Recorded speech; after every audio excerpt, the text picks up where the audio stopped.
Uh, I am resident of Collinwood for YouTube. Jules Sains, that is my buddy Patrick McCray, that is my buddy Alan Gallant. We're here to review episode 6 of Star Trek Continues, uh, which is about child abuse, dragon child abuse, I say. Yeah, space dragons. Yeah. That's right. That's right. I I I do love the effects in this episode. I thought you were going to say child abuse. Well, with Yeah, the I message, love that child abuse. with the message, I like how the dragons looked. I thought they looked neat. Oh, the young one that's in the Enterprise, amazing piece of work, and also the person that was doing the puppet work inside of them really did a great job of imbuing it with life and feeling and so on. So it's nice. If is the father is sending waves to affect the crew's personality, which of all people to affect first, it affects Spock. Yes, more than others. Yes. Yeah. I would tell you right off the my favorite scene is when the woman decks Bones. I mean, straight up. I mean, it's just funny as fuck. It's a great conceit to have these waves hit the crew, and then you get to see all of the anger and impatience and accusatory things that abusers do. Because that's what's happening. They're being imbued with the anger of this father dragon. Yeah, and it's pretty deadly. I mean, it's potentially deadly, and I was not expected to be as sort of affected as I was by this whole thing. It's very affecting, especially after you get to the point where you realize, oh my God, this is his frightened child. yeah, yeah. Patrick, what did you think? Kids scare me. Yeah, they're scary sometimes. They can look like, there was that girl I saw on the news in that documentary, Pippi Longstocking. They can look like that, or they can look like this crazy light up rock monster. Yes. Yeah. But they I don't know. They can do anything at any point. That's true. I saw the Bad Seed. What did you did see was a Bad Seed thing. It stayed on the ship as a mascot like Bucky. Yeah. And then all hell breaks loose. Here's my question about Bucky. So Bucky because this is a great episode. I don't have a lot to say about it. It was odd since I suggested we talk about it. But it's the show had hit a really good stride.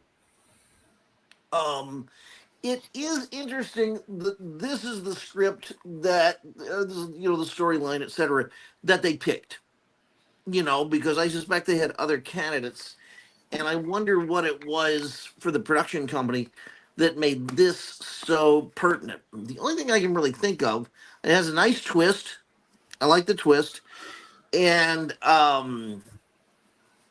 and it has the whole why are we always calling these things monsters? They're life forms, or we should at least proceed that way, which is a classic Roddenberry sentiment, which I really like. Anti dark forest thinking. Yes. And so I like those aspects about it. And then it feels like they sort of roll up their sleeves and get to work. I think one of the things that may have been influential is when they sat around and asked, what were other big issues that we never got to? Well, feminism and child support. Let's see if we can cover those. Yeah. That and the fact that it's all too common that adults have experienced some kind of abuse as a child. Did these episodes air every week when it came on? No. They dropped on YouTube and on their website when they finished one. Yeah. Okay. And it could take a while. Yeah, it was like a 3 or 4 year project, I guess. All the episodes took like 4 years, I think. Yeah.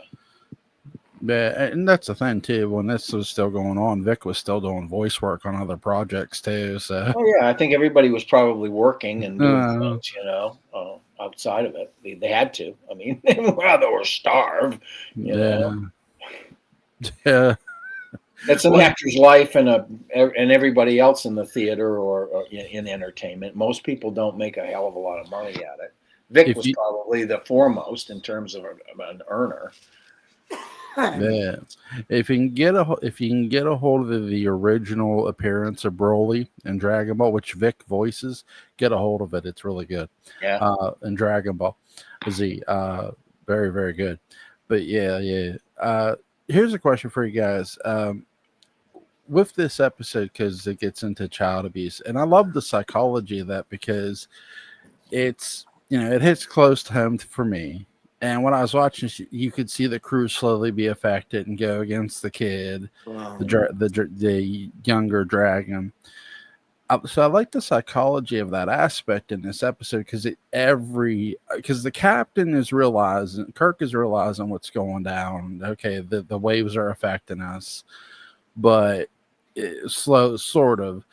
And you get the woman who goes, okay, this is what we need. The women come through here big, Yeah, and I they and did. I and I Absolutely. and I like that too because it gives other characters, just like in like other Star Trek series where we see other characters get to step up and shine. That's what this episode does. Who aren't as known, I'll say. Yeah. The so-called second tier cast gets to do a lot in this Yeah, episode, which is great, and it does. They are primarily women, so I and like how they solve the problems.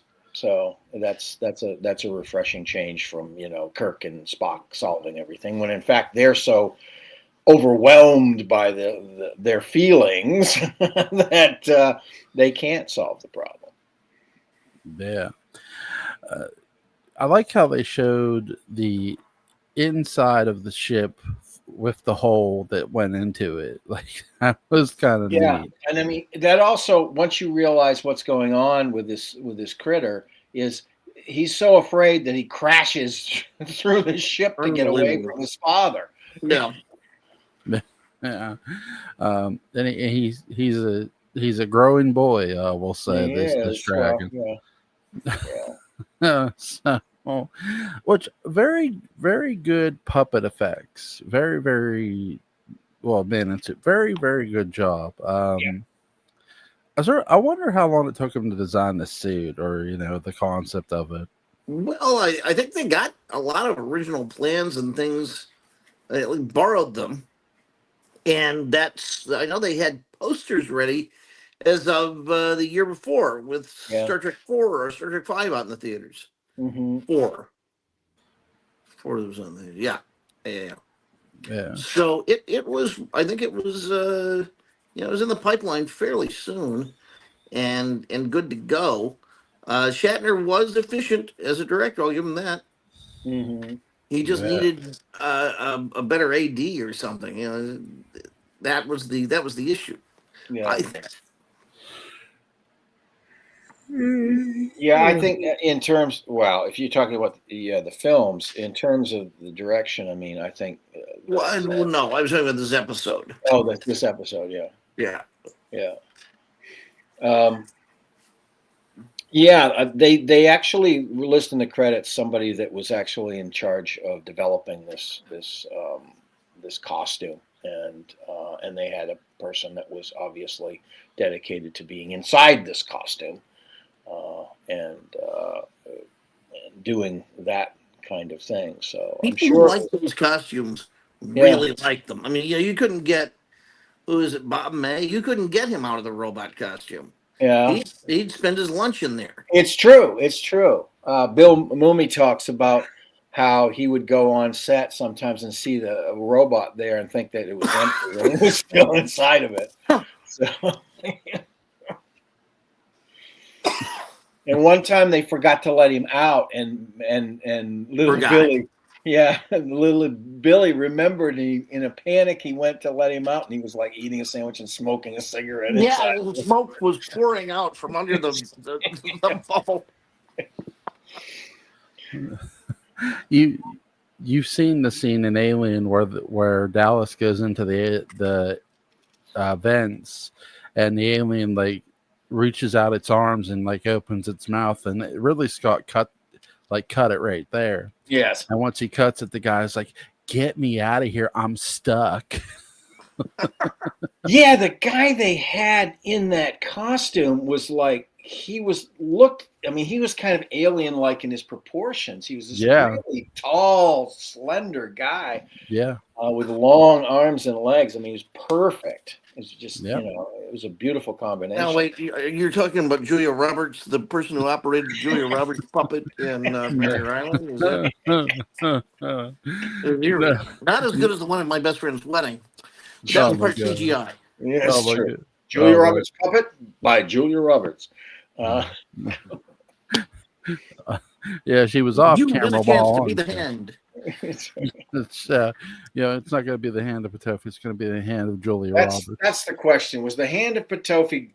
Who was the hand of Potofi when it Yeah. was actually, It, was Julia Roberts too young to be the hand of Potofi? Probably. Yes, I think She's Roberts. Why would she be the hand of Potofi?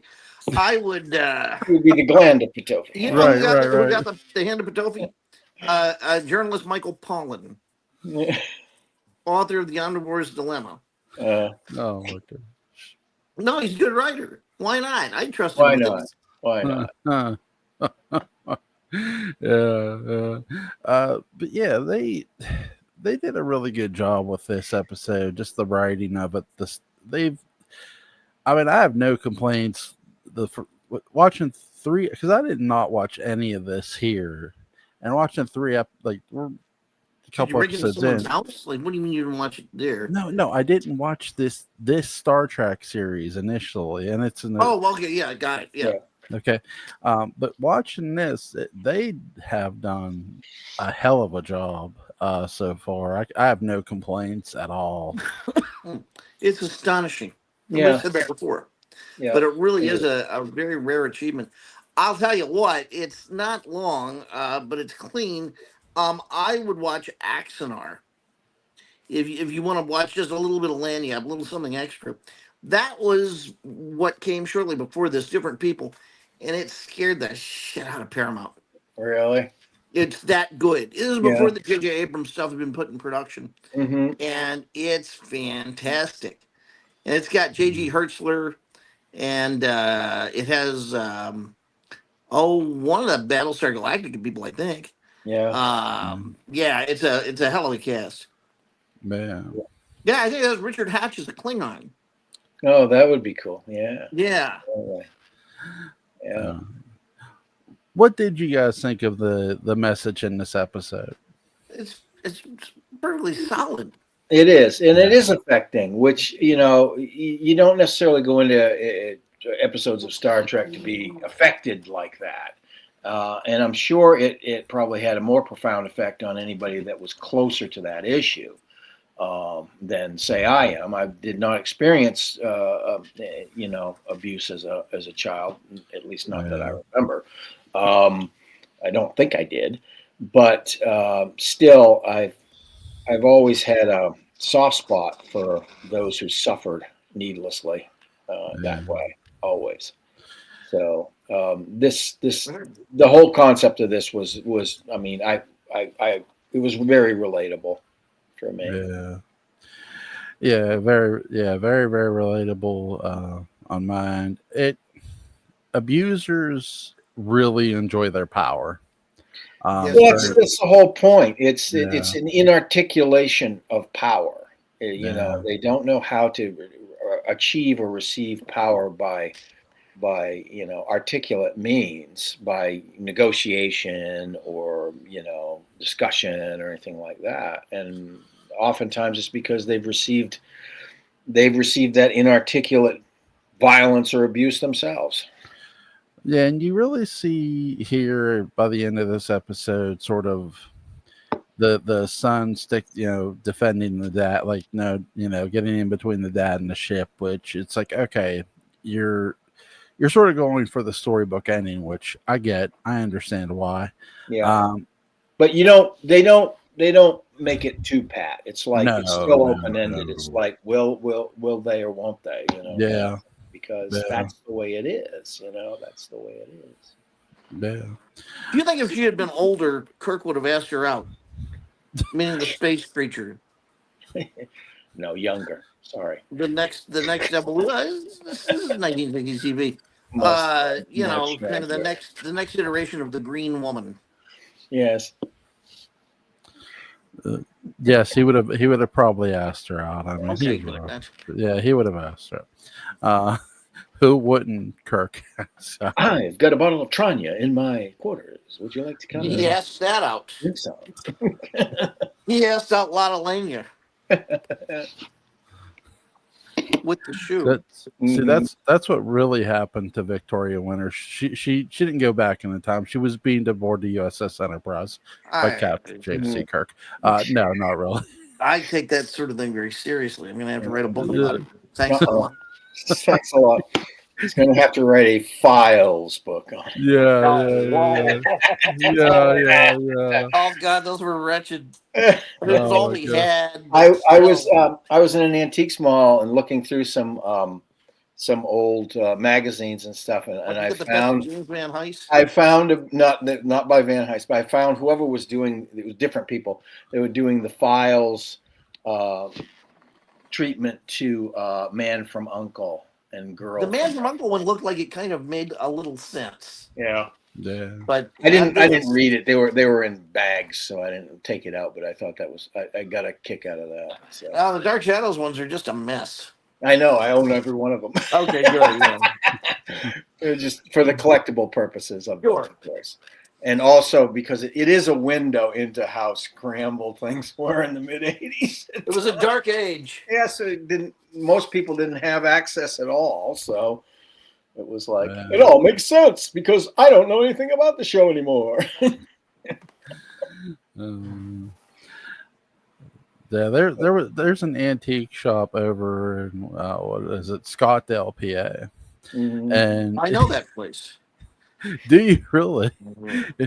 Well, inside there, I went over there because I had a foot appointment, so we decided to stop in, me and the missus, just to look around for a couple minutes, and in there they had a old, and not anything specifically from Dark Shadows, but they had a Buck Rogers uniform.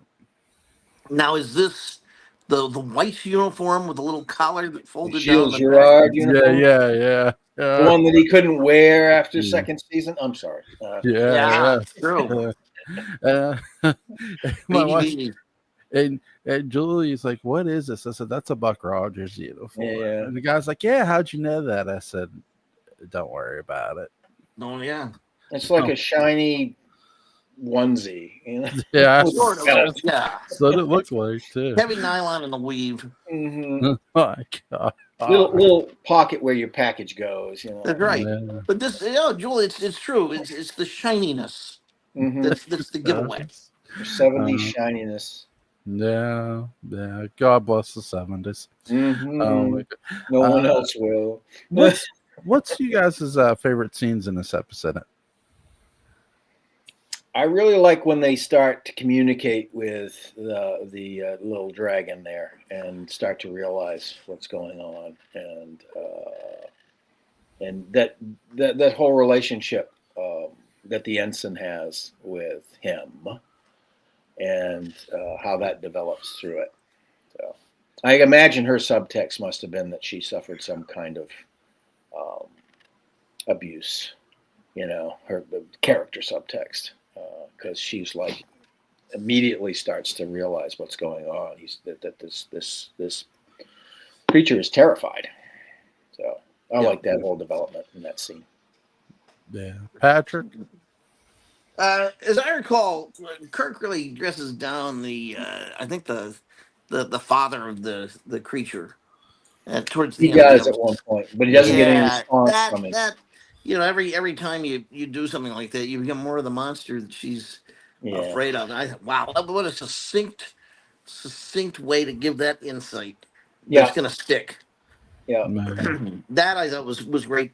And for me, it's wonderful to see Kipley Brown get a chance to do anything, Mm-hmm. and she gets to do some good stuff here. Mm-hmm. Man. That's Barbara Smith. Yeah, Yeah. Yeah, yeah. yeah. Man. I really Yes. love the look of the creatures in this episode. Also, again, I love when the woman just fly out that bones. That was fucking funny. I actually like went back and watched that like a couple different times. That scene. Uh, There's a lot of hand play in this Yeah. episode. There's a lot of laying on of hands, no doubt. yeah, basically Spock and the crew have basically a Donnybrook wrestling match. Yeah, I mean, it's yeah. so, And then there's another one in the transporter room. yeah.